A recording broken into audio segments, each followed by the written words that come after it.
Hey everybody, DaHubs here with a new top 5 video. And I really do want to bring more top 5s to the channel. I'd love to have them going every Friday or so. But they are more time consuming to do than the Let's Play videos. Sitting down, writing the script, capturing the gameplay footage. I'm working on one for Super Mario 64 and it's taking a while, but I do want to bring these onto the channel is my point. But I got a fun one. This is one I did on my blog a while back. I don't know exactly how long, but I love Pokemon. It's one of my favorite franchises. I've done a couple Let's Plays here on the channel, and this one is top 5 changes in Pokemon from Generations 1 to 2, because believe it or not, Generation 2 added a insane amount of new stuff to the game, which is awesome and something we should look forward to in every iteration of the game. But without further ado, we're going to go ahead and jump into this top 5. All right, number 5 is one I kind of struggled putting into words, but it's making legendary Pokemons more a part of the story. And so don't get me wrong, Mewtwo is awesome, and he's one of my favorite legendaries even to this day, but that's more so to do with the anime and the movie than it is the game exactly. He's barely mentioned at all through the main game. In fact, he's mostly in the background through Cinnabar Island and the labs. However, in Gen 2, Suicune, Ho-Oh, Lugia, and even Celebi come up in dialogue quite often. Ecruteak City is one of the more memorable towns in all of the Pokemon regions due to it being a big central location for the story. And while I think the legendaries did not quite hit their stride until Hoenn, Generation 2 set a precedence for making the legendary Pokemon more of a point to the story. You can even go back and look at case arts for the original Red, Blue, and Yellow. They're the starter Pokemons. Whereas that tradition of getting the legendary Pokemon on the different iterations of the games was started in Gen 2 with Ho-Oh and Lugia being gold and silver respectively. And that trend has followed pretty much up until just recently with Let's Go Eevee and Pikachu. Not that those are exactly main series games, but still in a way. All right, number 4 on the list is rematches. So the deeper I get into this list, the more I realize that features Generation 3 expanded on is probably going to be an easy video to make as well. So rematches were sorely missing. We're sorely missing from Generation 1 is what I'm trying to say. The reason that this is such a big deal is because it limited the experience and the money the player could earn. Beating other trainers dishes out the most experience and cash flow. So Generation 2 introduced rematches.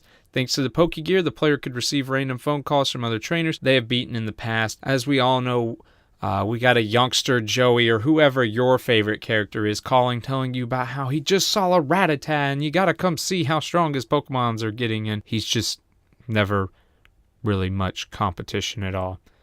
Sorry, Joey.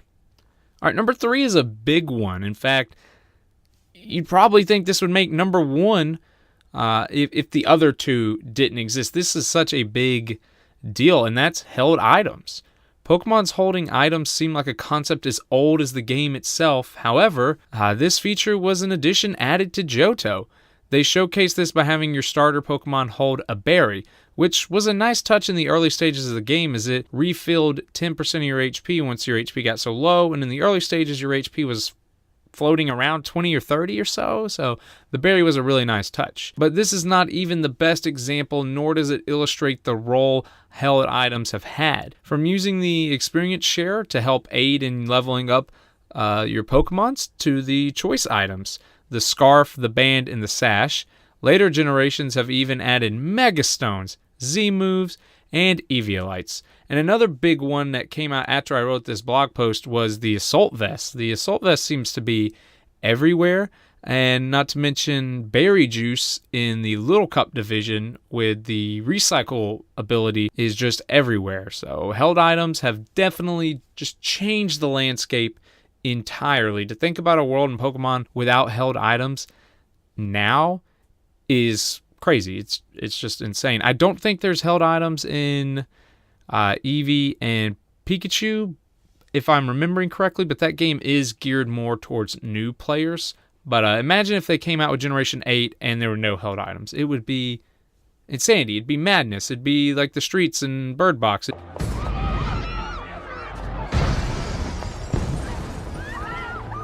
It'd be insane. So number 2 on this list, I feel it might be one of the most underrated aspects of this game. And that, of course, is genders. This extends to both Pokemons and trainers. In the Kanto days, there were just one trainer, and that was Red. Also, Pokemons were genderless. In Generation 2, the world was introduced to a female trainer. Now, while I'm a male trainer myself, it would be foolish not to recognize the growing number of female trainers playing this awesome game. It's only natural Pokemon would evolve to the point where we would have female trainers represented in the game. Still, good on you, Game Freak, for making this simple but much needed addition. As for Pokemon genders, well, we'll get to that with the number 1 spot. Number 1 on the list is just, it's huge. It's a game changer. It has fundamentally changed the way that we play video games, and maybe not that much, but it has changed how we approach not only Pokemon, but competitive battling. And that is breeding. Breeding is and was the definition of a game changer. Obviously, breeding was not in the first game. As I referred to in the previous point, there were no genders in Pokemon Red, Blue, Yellow. The daycare could only take one of your Pokemons at a time. That all changed with Generation 2. It introduced baby Pokemons, which were Pichu, Magby, Elekid, Togepi, Tyrogue, Smoochum, and I'm sure more, but that's all I can think of off the top of my head for Generation 2. Or Cleffa and Igglybuff, 2 more, which was really its claim to fame in Generation 2. When later games added Natures, EVs, and IVs, breeding became paramount. It was the forefront of any serious competitive team. Generation 2 also saw egg moves become a part of the game thanks to breeding. Some Pokemons could only learn a move by having it passed down from a parent Pokemon. With different egg groups, exclusive egg moves, competitive breeding for perfect IVs and Natures, the introduction of baby Pokemons, I would have to give breeding the number 1 spot on top changes and additions from Generation 2 to 1. But that is my list. I think I said that backwards, Generation 1 to 2.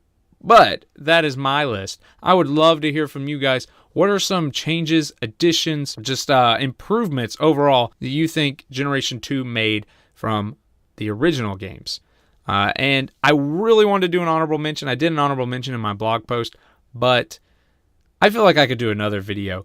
There's the day-night system, brand new Pokemon types, and different types of Pokeballs. So I could probably still come up with top 5 or 5 more changes, I should say. Seriously, this game did so much, and I really want to take a look at this and highlight how Pokemon kind of evolved, right? It's a game about evolution, and it's a series that keeps evolving with each iteration. I think it'd be really fun to do, so let me know what you guys think about that down below. Like I said, if you want a written version of this, I'll link my blog post down in the description. But yeah, comment what are some of your favorite editions of Pokemon Gold, Silver, and Crystal.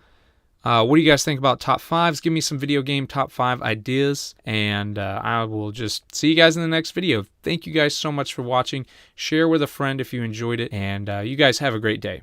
Thank you.